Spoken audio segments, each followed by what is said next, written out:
हमारी सैलजा जी, सचिन पायलट जी, मिर्जा इरशाद बेग जी, रघुवीर मीना जी, लाल सिंह झाला जी, नीलिमा सुखरिया जी, दयाराम परमार जी, नीरज डांगी जी, कांग्रेस पार्टी के हमारे सब कार्यकर्ता, भाइयों और बहनों, आप सबका यहां बहुत बहुत स्वागत। गर्मी में आप दूर दूर से आए, इसके लिए आप सबको बहुत बहुत धन्यवाद। अच्छा भैया, अब शांत हो जाइए आप।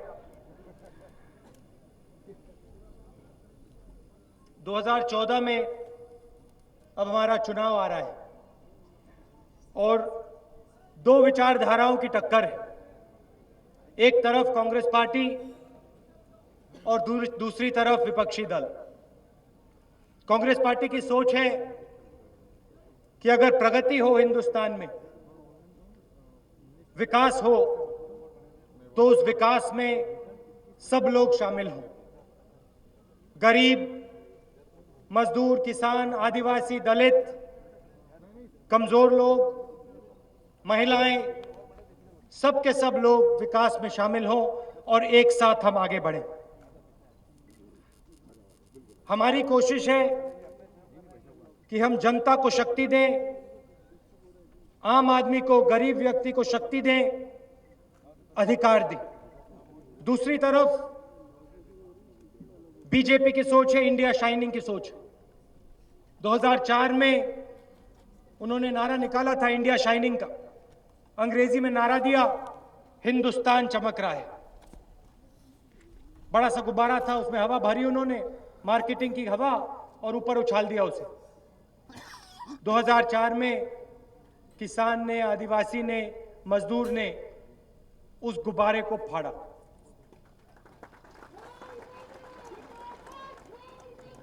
बीजेपी के लोगों ने मार्केटिंग की। ये हमारे प्रेस के दोस्त हैं, इनके अखबारों में एक के बाद एक, एक के बाद एक, एक के बाद एक इश्तिहार आए। हिंदुस्तान चमक गया, बड़ा मजा आ रहा है, नाच गाना हो रहा है। और किसान, मजदूर, दलित, आदिवासी चुनाव के दिन उठा, एक एक करके उसने बटन दबाया। किसान ने दबाया, आदिवासी ने दबाया, महिलाओं ने दबाया। पहले ही बीजेपी के लोगों ने शुरू कर दिया था कि भैया एनडीए नंबर 2 की एनडीए सरकार आएगी, एनडीए पार्ट 2, एनडीए पार्ट 2। धड़ाम सी आवाज आई, गुब्बारा गया और बीजेपी के लोग देखते रह गए ये हुआ क्या। फिर 2009 में जैसे धूम पिक्चर थी ना, धूम सुना है आपने, धूम 1 आई, वो सक्सेस हुई तो डायरेक्टर साहब ने कहा कि भाई धूम 2 जो है बनाते हैं। तो फिर इनके डायरेक्टर ने सोचा कि भाई हम भी धूम 2 बनाते हैं। उन्होंने भी इंडिया शाइनिंग पार्ट 2 कर दिया, और बड़ा गुब्बारा, और उसको उछाला। हमने मनरेगा किया था, आदिवासी बिल किया था, 70,000 करोड़ रुपए कर्जा माफ किया, किसानों की मदद की। 2009 में फिर से इंडिया शाइनिंग पार्ट 2 धड़ाम से गुब्बारा बोला और बीजेपी के लोग मतलब देखते रह गए। क्या हुआ समझ में नहीं आई। अब 2014 आया, धूम 3, उसको आप धूम 3 कह दीजिए, उसको आप गुजरात मॉडल कह दीजिए, उसको आप चमकता हुआ गुजरात कह दीजिए, आप नाम चुन लीजिए, गुब्बारा वैसे ही फटेगा। इस बार उन्होंने नया बदलाव लाया है। पहले हवा भरते थे, अब गैस भरी है। मजा आएगा जब फूटेगा धड़ाम से। गरीब लोग देख रहे हैं, रोज इश्तेहार आ रहे हैं, बहुत पैसा लग रहा है, बड़ी बड़ी मीटिंग्स हो रही हैं, हर पेज पे इश्तेहार। अच्छा भैया, भ्रष्टाचार की बात होती है तो ये जो इश्तेहार का पैसा है, ये जो कैंपेन का पैसा है, क्या ये ऊपर से टपक रहा है क्या? ये कहां से आ रहा है? हाँ नहीं, अंबानी ना, देखो भैया, मैं नाम नहीं लेता हूं, अडवाणी जी को बाहर कर दिया है। जो वी होता है ना, वी, उसको निकाल दिया और दूसरे व्यक्ति को अंदर कर दिया। अडवाणी बाहर, अदानी अंदर।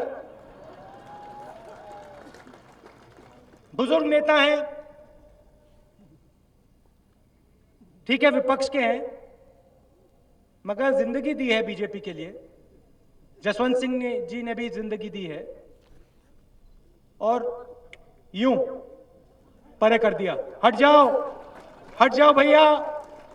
हमने अदानी जी को हजारों एकड़ जमीन दी है, वो हमें अब समर्थन दे रहे हैं, पैसा दे रहे हैं, इश्तिहार के लिए पैसा दे रहे हैं। अब आप अडवाणी जी परे हो जाइए, आपका समय खत्म, इनका समय शुरू। यह है राजनीति गुजरात शाइनिंग की, इंडिया शाइनिंग की। 2-3-4 बिजनेसमैन और एक राजनेता की उनके साथ पार्टनरशिप, और बाकी हिंदुस्तान देखता रहेगा। किसान देखता रहेगा, मजदूर देखता रहेगा, आदिवासी देखता रहेगा। नहीं भैया, नहीं देखता रहेगा, बटन दबाएगा, बटन दबाएगा।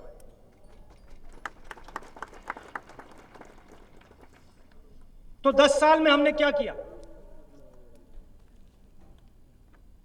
मनरेगा की बात की, भोजन के अधिकार की बात की मैंने। हम प्रगति के खिलाफ नहीं, विकास के खिलाफ नहीं। देश में पैसा बनना चाहिए, प्रगति होनी चाहिए, उद्योग लगने चाहिए, मगर उसका फायदा ये जो हमारी माताएं हैं, ये जो हमारी बहनें हैं, ये जो हमारे आदिवासी भाई, जो हमारे गरीब भाई, उनको भी इसका फायदा मिलना चाहिए, ये हम कहते हैं सर।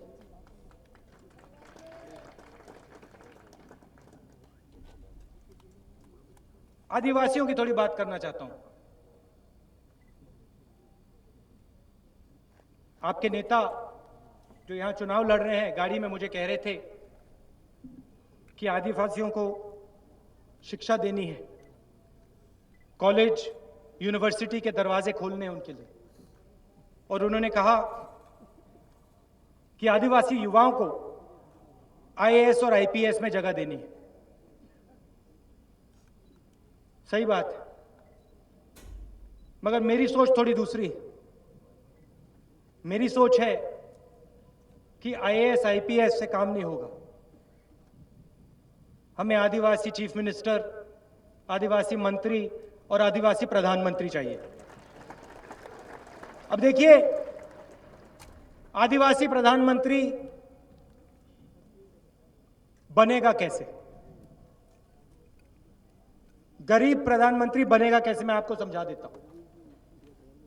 बीजेपी का मॉडल है कि एक व्यक्ति पूरे हिंदुस्तान को चलाए। एक व्यक्ति में सब ज्ञान है, एक व्यक्ति संसार के बारे में सब कुछ जानता है, और उसको हिंदुस्तान पूरी की पूरी शक्ति पकड़ा दे। वो कहते हैं कि मुझे आप चौकीदार बना दो, हिंदुस्तान का मुझे आप चौकीदार बना दो, और बाकी सब फिट हो जाएगा। और हम कहते हैं कि आप सबको हिंदुस्तान का चौकीदार बनना चाहिए। ये जो महिलाएं बैठी हैं, आपको बनना चाहिए, ये जो आदिवासी भाई बैठे हैं, इनको बनना चाहिए, आप जो बैठे हो आपको बनना चाहिए। हमें एक चौकीदार नहीं चाहिए, हमें करोड़ों चौकीदार चाहिए। इसलिए हम अधिकार की बात करते हैं, इसलिए हम ट्राइबल बिल की बात करते हैं, इसलिए हम नरेगा की बात करते हैं, वो भ्रष्टाचार की बात करते हैं, और कहते हैं मुझे चौकीदार बनाओ और मैं पूरे हिंदुस्तान से भ्रष्टाचार को हटा दूंगा। एक व्यक्ति पूरे हिंदुस्तान से भ्रष्टाचार को हटाएगा। आप क्या सोचते हो उसके बारे में? हंसी आ रही है ना? मुझे भी हंसी आती है। भ्रष्टाचार कैसे जाएगा? भ्रष्टाचार जब जाएगा जब आप सबके हाथ में हिंदुस्तान की चाबी होगी। जब आप सबके हाथ में अधिकार होगा, जब आप सबके हाथ में शक्ति होगी। यह फर्क है उनमें और हम में। आने वाले समय में हम क्या करेंगे? 15 करोड़ लोगों को यूपीए सरकार ने पिछले 10 सालों में गरीबी से निकाला है। इंडिया शाइनिंग वाले लोग कहते हैं भैया क्या किया, क्या किया कांग्रेस पार्टी ने पिछले 10 सालों में?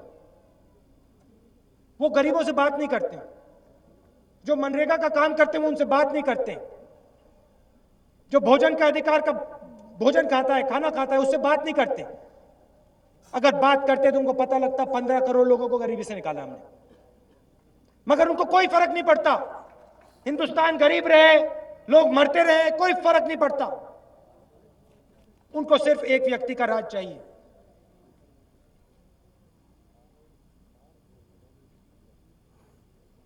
एक व्यक्ति को भैया 5, 6, 10 उद्योगपति संभाल लेते हैं। जब करोड़ों जनता को शक्ति मिलती है तो उद्योगपति नहीं संभाल पाता है, फिर जनता अपना काम करती है। ये इसीलिए एक व्यक्ति का राज चाहते हैं, क्योंकि ये 2, 3, 4 उद्योगपतियों का राज चाहते हैं। और जो आपका धन है, आपकी जो शक्ति है, उसको वो लेना चाहते हैं। हम आपको शक्ति देना चाहते हैं, आपका धन हम आपको देना चाहते हैं। देखिए, हमने राजस्थान में मुफ्त दवाई की बात की। राजस्थान सरकार ने मुफ्त में दवाई दी थी या नहीं दी थी? अब मिल रही है आपको?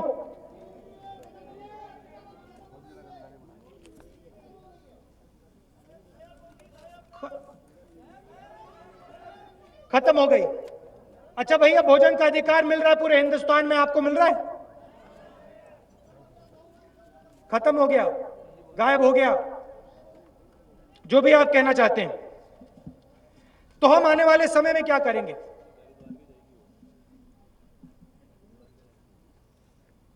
आपके पास हम आए।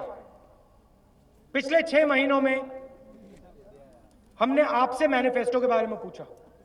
आदिवासी महिलाओं से, युवाओं से, मजदूरों से, किसानों से हमने मीटिंगें की। मैंने की, सचिन पायलट जी ने की, शैलजा जी ने की, हमारे कांग्रेस पार्टी के नेताओं ने की। अलग अलग प्रदेश में गए, यहां राजस्थान आया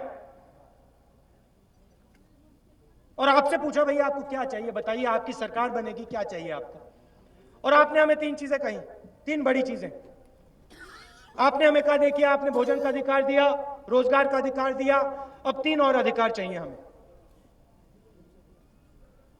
मैं आपको बता देता हूं आपने क्या कहा। पहला अधिकार, जो राजस्थान में हमने मुफ्त में दवाई की बात की थी, आपने हमें बताया कि इसको आप पूरे हिंदुस्तान में लागू कीजिए। सिर्फ राजस्थान में नहीं, इसको पूरे हिंदुस्तान में लागू होना चाहिए। जब गरीब व्यक्ति, आदिवासी बहन जब ये काम करती हैं, जब ये बीमार होती हैं, 3 दिन में जो इनका पैसा बनता है दवाई में चला जाता है। 3 दिन काम होता है, पैसा बनता है, 15 मिनट में वो सारा का सारा पैसा दवाई में चला जाता है। मुफ्त में दवाई दीजिए, अस्पताल के दरवाजे आदिवासियों के लिए, गरीब लोगों के लिए खोलिए। ये हमें अधिकार चाहिए। आपने हमें कहा हम इसको ये हम देने वाले। पहला अधिकार। दूसरा, अच्छा सवाल पूछना चाहता हूं, यहां पे इंदिरा आवास चल रहा है क्या? जोर से बोलो भैया, सुनाई नहीं दिया मुझे। नहीं सुनाई नहीं दिया, और जोर से बोलो। रिकवरी चल रही है, ठीक है। 6 महीने से बंद हो गया। राजस्थान में गरीब के सिर के ऊपर मजबूत छत नहीं है।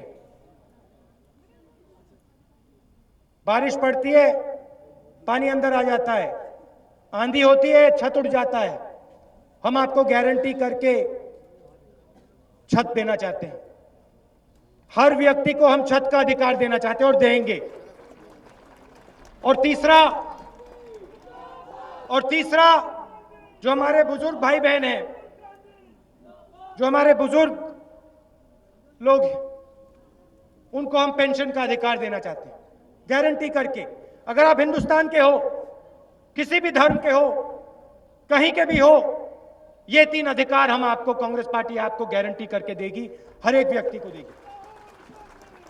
ठीक है, हमने लगाए 6 महीने, हम आगे गए पीछे गए, सबसे बात की, मैनिफेस्टो हमने बनाया, आपका मैनिफेस्टो, बीजेपी ने भी मैनिफेस्टो बनाया, एक आदमी का मैनिफेस्टो। मैं आपको बताता हूं कैसे बनाया। हमारा मैनिफेस्टो लिया, हाथ का निशान उतारा, कमल का फूल डाला और मैनिफेस्टो अपना ऐसे दिखा दिया सबको, कहा कि भैया ये है हमारा मैनिफेस्टो। अच्छा भैया, जबरदस्त मैनिफेस्टो बनाया, पूरी नकल कर दी आपने हमारी। हम स्वास्थ्य के अधिकार की बात कर रहे हैं, आपने स्वास्थ्य का अधिकार अपने मैनिफेस्टो में लिख दिया। हमने सिपाहियों के लिए 1 रैंक 1 पेंशन कर दिया, 2-3 महीने पहले हमने उसको कर दिया। आपने अपने मैनिफेस्टो में बड़ा लिखा हुआ है 1 रैंक 1 पेंशन हम देंगे। अरे भैया, कांग्रेस पार्टी ने दे दिया, अखबार पढ़िए आप। ठीक है, फिर युवाओं के लिए 5 साल से हम लगे हुए हैं। आप घड़ी पहनते हो, जूता पहनते हो, टी शर्ट पहनते हो, अगर कभी आप घड़ी के पीछे देखेंगे तो उसमें मेड इन चाइना लिखा होता है, देखा आपने? ठीक है, तो चाइना दुनिया का मैन्युफैक्चरिंग का सेंटर है, जो भी बनता है चाइना में बनता है। और हमने कहा कि भाई क्यों नहीं एक ऐसा दिन आए जब आप अपनी घड़ी को पलटाएं, अपने जूते के अंदर देखें तो उसमें मेड इन चाइना के बजाय made in India, made in Rajasthan, made in Udaipur लिखा हो। तो 5 साल पहले हमने जापान की सरकार से बात शुरू की और उनके साथ हमने काम शुरू किया। दिल्ली से लेकर बंबई, बंबई से लेकर बेंगलोर, बेंगलोर से लेकर चेन्नई। भैया ठहर जाइए, बंबई से लेकर चेन्नई, बंबई से लेकर बेंगलोर, बेंगलोर से लेकर चेन्नई, दिल्ली से लेकर कलकत्ता, हमने मैन्युफैक्चरिंग की रीढ़ की हड्डी तैयार कर दी, उद्योगों की रीढ़ की हड्डी। सड़क बिछा दी, यहां से निकलेगी, पास से निकलेगी यहां पे। डेडिकेटेड रेलवे लाइन लगा दी, बिजली पानी का काम शुरू कर दिया। हजारों उद्योग इस रीढ़ की हड्डी पे लगेंगे और राजस्थान के युवाओं को रोजगार मिलेगा। 1 को नहीं, 10 को नहीं, 100 को नहीं, 1000 को नहीं, लाखों युवाओं को राजस्थान में इंडस्ट्रियल कॉरिडोर से फायदा होने वाला है, रोजगार मिलने वाला है। ठीक है, अब भैया काम 3-4 साल से चालू है। बीजेपी का मैनिफेस्टो खोला मैंने, उसमें लिखा है भैया हम मैन्युफैक्चरिंग कॉरिडोर बनाएंगे।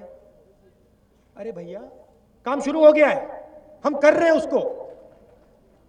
क्या बनाओगे आप? 1 रैंक 1 पेंशन हमने कर दिया, आप कह रहे हो करोगे? हाँ नहीं, देखिए सोच की बात है। अगर वो 6 महीने पहले आपके पास आ जाते, वो भैया वो प्रधानमंत्री बनने में लगे हुए हैं ना, उनके पास कहां टाइम है? वो तो सिर्फ एक काम है, प्रधानमंत्री बनना है। जनता क्या चाहती है, युवा क्या चाहता है, महिला क्या चाहती है, वो थोड़ी, उसमें कोई इंटरेस्ट नहीं है भैया। जैसे इंदिरा जी का 20 पॉइंट प्रोग्राम होता था ना, 1 पॉइंट प्रोग्राम है आजकल, 1 पॉइंट। तो हम 70 करोड़, देखिए 15 करोड़ लोगों को हमने गरीबी रेखा से निकाला। नया वर्ग है अब 70 करोड़ लोगों का जो गरीबी रेखा से ऊपर है, मिडिल क्लास से नीचे। कौन लोग हैं ये? सब्जी वाले, बढ़ई, प्लम्बर, इलेक्ट्रिशियन, रिक्शा वाले, कुली, bus driver, taxi driver, security guard, ठेले वाले, चाय वाले, आंगनवाड़ी, नहीं भैया, चाय वालों की आप इज्जत करो। चाय वाले हिंदुस्तान को चलाते हैं। चाय वालों को आप बदनाम मत करो। चाय वाले जबरदस्त काम करते हैं, हिंदुस्तान को चलाते हैं। इन लोगों की इज्जत करनी है और इन लोगों को शक्ति देनी है, हिंदुस्तान को चलाते हैं। ये लोग रोज काम करते हैं, इनकी काम की इज्जत नहीं करता है कोई। बड़ा ही काम करता है, ज्ञान होता है उसमें। उन 70 करोड़ लोगों को हम मदद करना चाहते हैं, उनको हम मिडिल क्लास में डालना चाहते हैं कि उनको भी लगे कि ये देश हमारा है। उनके बच्चे कॉलेज और स्कूल में जाएं, कॉलेज स्कूल के दरवाजे उनके बच्चों के लिए खुले, उनके बच्चों को हम स्कॉलरशिप देना चाहते हैं कि मजदूर के बच्चे को, किसान के बच्चे को भी ये लगे कि एक दिन ये जो जहाज उड़ रहा है इसको मेरा बच्चा भी चलाए। इंडिया शाइनिंग की दुनिया में भैया, इंडिया शाइनिंग की दुनिया में मजदूर मजदूर रहेगा। इंडिया शाइनिंग की दुनिया में मजदूर मजदूर रहेगा, किसान किसान रहेगा, बिजनेसमैन बिजनेसमैन रहेगा।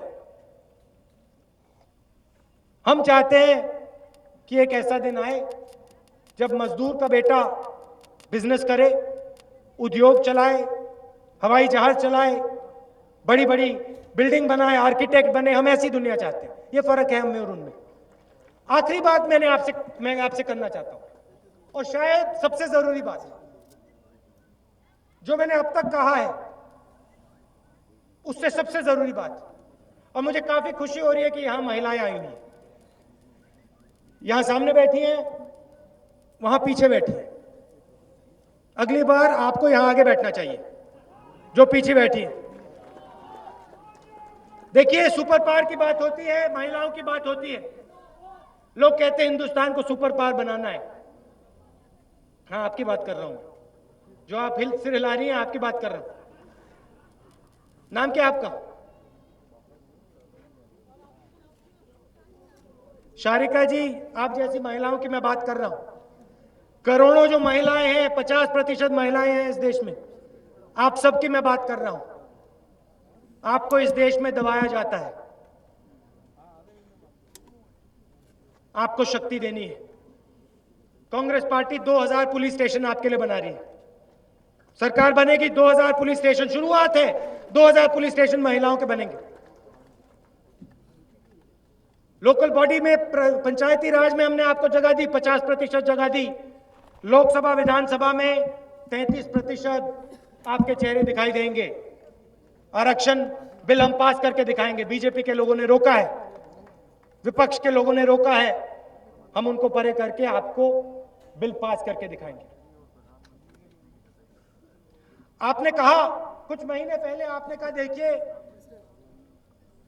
रसोई में मुश्किल हो रही है, 9 सिलेंडर मिल रहे हैं, 12 दीजिए। आप मेरे पास आए, बाकी नेताओं के पास आए, आप सचिन जी के पास आए, शैलजा जी के पास आए,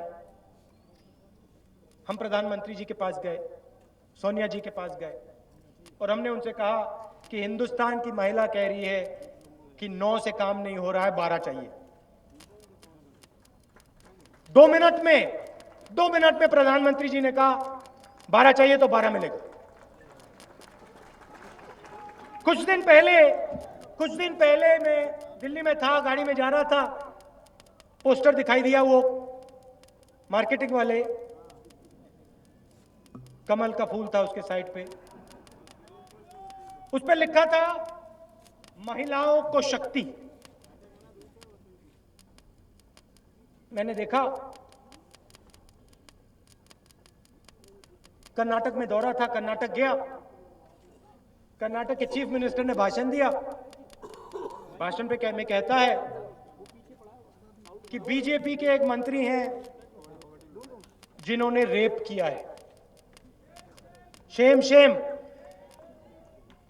अगला वाक्य, बीजेपी के एमएलए हैं जो विधानसभा में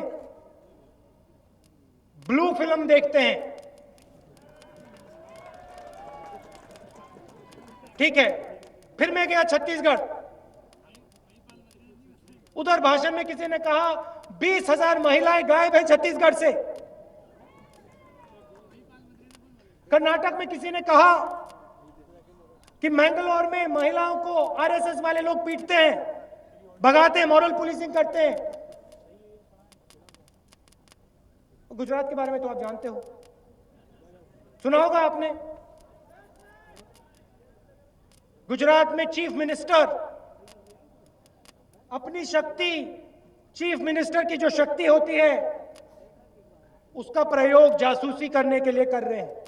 एक महिला के पीछे उसकी फोन टैपिंग हो रही है, पुलिस महिला के पीछे दौड़ रही है, अकेली है वो बेचारी, पूरा प्रदेश का पूरा दम उसके ऊपर। क्या हो रहा है? चौकीदार है, चौकीदारी करनी है, ठीक है। मगर फिर दिल्ली में पोस्टर लगता है, महिलाओं को हम शक्ति देंगे। अरे भैया, महिलाओं को शक्ति देनी है, इज्जत करनी पड़ती है पहले। इज्जत नहीं होती है तो शक्ति नहीं होती है।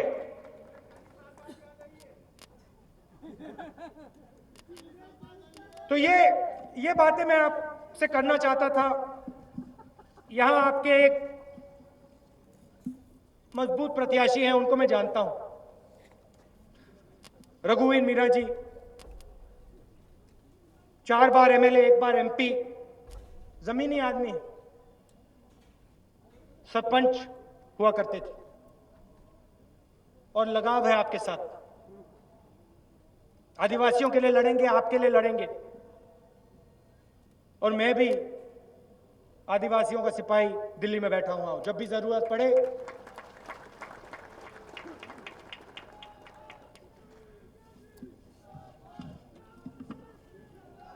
गरीबों की सरकार, कमजोर लोगों की सरकार लाइए, कांग्रेस पार्टी को जिताइए। हम आपको शक्ति देना चाहते हैं और देंगे, कोई नहीं रोक सकता। अंत में देखिए, उनके जो नेता हैं